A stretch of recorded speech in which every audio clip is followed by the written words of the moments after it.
millions of people trading it all around the world.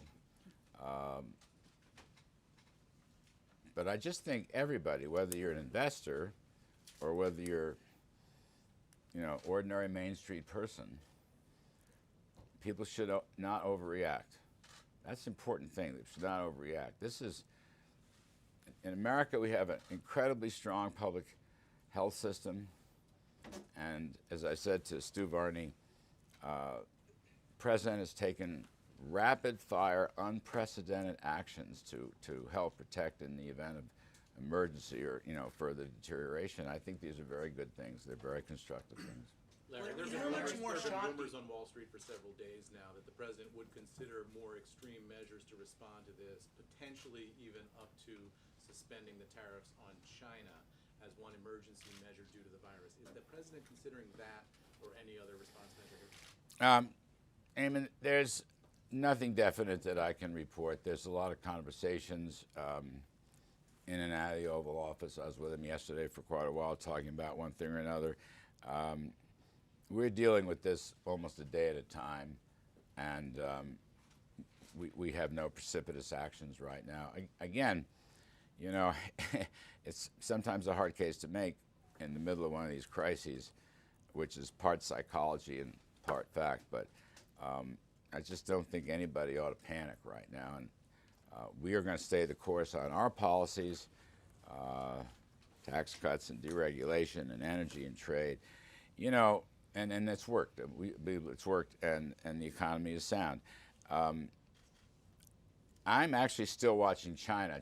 People have moved from China to Italy or other places, but I'm still watching China, and I've gotten to know Tim Cook very well, CEO of Apple. He's a brilliant man, and I was just really interested in the interview with him yesterday because he was rather optimistic about reopening factories, and I guess the Starbucks people feel the same way. And the other thing is, Eamon, just on the economic stock market point, it may change and it may worsen, but right now, these sort of real-time Fed, these regional bank surveys, people should pay attention to them. They're sending off good signals on the economy. And the numbers we have in hand in January exceeded expectations. That's why that Atlanta Fed thing is at 2.7. Now, we've got another month to go for the quarter, and then after that. So we will see. But no, I don't think we're going to take any precipitous policy moves here, at least not at the present time. Larry, how much more shot can this market take before there's long-term effects on the economy? What do you think? Keep you in your lane. Well, yeah, thank you. Look, the markets has short-run correction, and I guess it's 10 or 11% or something. We've been through this many, many times before, and I don't think, even though it's a front-page story and nobody likes to see their asset values go down, I just don't think at this point it's going to have much of an impact. I'll qualify that. Depends how long this lasts. Depends how deep it goes. But I could cite a number of historical experiences. The one I remember the most. Remember, I was a Reagan Cub Scout way back when, and I remember the 1987 market crash. And I remember President Reagan going up and saying the economy is fundamentally sound.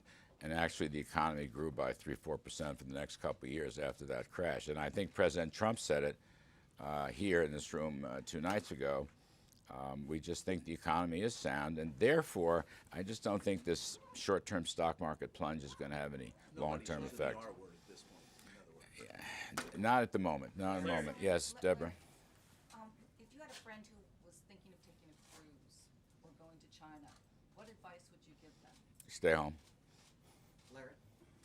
Larry, what effect do you think this will have on the president's re-election campaign? I think the way he's handling this will have a very positive effect on his re-election campaign. I think that, so I'm a longtime Trump friend and watcher, and now, of course, the last couple of years I've been working with him, for him. I think it was one of his best news conferences I've ever seen him give, and he laid it out. Again, really historic and unprecedented actions. And this is a government-wide effort. And so I think folks are going to look at that and say, you know what, he was doing his job very well. And I think, therefore, at the end of the day, it's going to actually help him on that. Larry. Yes, sir. What emergency powers does the administration have to ramp up domestic production of the N95 masks and other personal protection equipment? I wouldn't want to go into specifics. There are things we can do to help. There are things we can do to unclog log jams if they exist. I just don't want to go into any details on that right now. There's just a couple more. Yes, ma'am. Can you help clear up some confusion about communications having to be funneled through the Vice President's office? There are many officials who are saying that is what has to happen, but on the record, the Vice President's office has denied that. So can you clarify, do government agencies need to clear their coronavirus communications through the Vice President's office? There's a lot. Look, we always have coordination here. Always. All right. The NEC has to clear things. The president is the ultimate clearance authority. The vice president's running this task force. We're just trying to coordinate our messages. It's a government-wide operation, and that's not an easy thing to do. I will say to you, though, no one's being stifled. No one's being told what to say. Look, you've got veterans. Again, I come back to this point. You've got veterans in NIH and CDC with the immense knowledge of these things. They've been through this before. And we are all ears. We want to hear what they have to say. We want to hear what they tell us. So there's a big difference between stifling and coordinating. And I think you have to coordinate. It's a big government. So, no, I don't see a problem there at all. I don't see anything wrong with that Once again, whatsoever. it's a conflicting message because officials on the record have said from this administration that there is no approval process, but you're telling me that there is? There's no hard and fast process, no. But people have common sense. So you've got this task force. I actually am a member of the task force. And there's a lot of coordination going on right now. Because here's the thing. This may not be what you're looking for, but I just want to tell you, this is such a serious matter that not only do we want all the information we can possibly get, we would like to have coordinated messages just to stop any confusion with the public. And it's a real hard thing to do. But there's no hard and fast, you can't say this, you can't say that. No, that's not the case. But we're sharing information across a multiple number of agencies, and we're doing it through that task force. And we're just trying to coordinate, so we're speaking with one voice as much as possible. That's all I'm saying. Is the CDC free to talk about coronavirus? You guys, let me get, yes, sir. You mentioned in the Fox interview that the president's been on the phone quite a bit. Has he spoken to CEOs of these different companies impacted by I have. Excel? And which companies have you guys had a chance to speak with? Oh, I wouldn't divulge that. That wouldn't be right. Is it mostly the travel industry? I mean, can you give us an idea? It's just across the board. We're always in touch with CEOs. One of the great parts of my job is I've gotten to work with, meet and get to know a lot of these CEOs, many of whom are just brilliant people. And that's why I cited the Tim Cook interview. Tim Cook is a terrific businessman, and he runs a great company, and he knows a whole lot about China. And he would not have said what he said if it weren't true, or at least on the ground of what he saw. That's very, very important. But we're keeping an eye on everything right now. We understand this is difficult, but sometimes the psychology is a lot worse than the fact.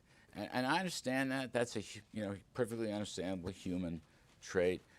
You plan for the worst, but it doesn't necessarily mean the worst is going to happen. Just something else. Yeah. Anecdotal, the Tim Cook story, and you said that before. Yeah. I mean, sort of broadly, what have you done, and what did you do back in those meetings weeks ago on this to try to deal with the supply chain problem? Well, the government doesn't run the economy. I mean, we can learn and report on it. We can't control that. If China's taken tough steps and closed down factories or whole areas, we just have to live with that. As you know, in this room, I've said several times, the president has from day one wanted to engage with China. He's talked to Xi, wanted to help China. We wanted to send our experts over weeks ahead of when they actually went. We're working with the World Health Organization as well.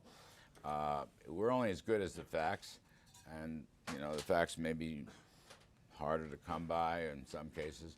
We can't control that. My point about the supply chain, I understand that the economics world and the investment world is worried about that because it could slow down growth for a couple quarters. I was scanning the Wall Street Journal today, for example, looking at various stories. North American auto production is proceeding apace. Now, there are problems overseas, especially China. China auto production is terrible, auto sales are terrible, and they're going to have very poor first quarter GDP. But on the whole, again, looking at these regional Fed reports, that's the best I can do right now. We don't see any evidence of major supply chain disruptions. I'm not trying to say nothing's happening, and I think there will be impacts, but to be honest with you, at the moment, I don't see much. Now, that may be ahead of us because the next few weeks in March will be important, and we'll get new information on that. So far through February, it looks okay, and I think investors and ordinary families should take some comfort from that. So we'll take this a day at a time. Thanks very much. Appreciate it. G7 is still on? Yes, it is. Both are finance ministers and for the leader summit. Well, the leader summit's in mid-June. We had our meetings yesterday. We finished up today. Still on. Stay tuned for more. Thank you, Larry. Thank you. Appreciate it. Good weekend.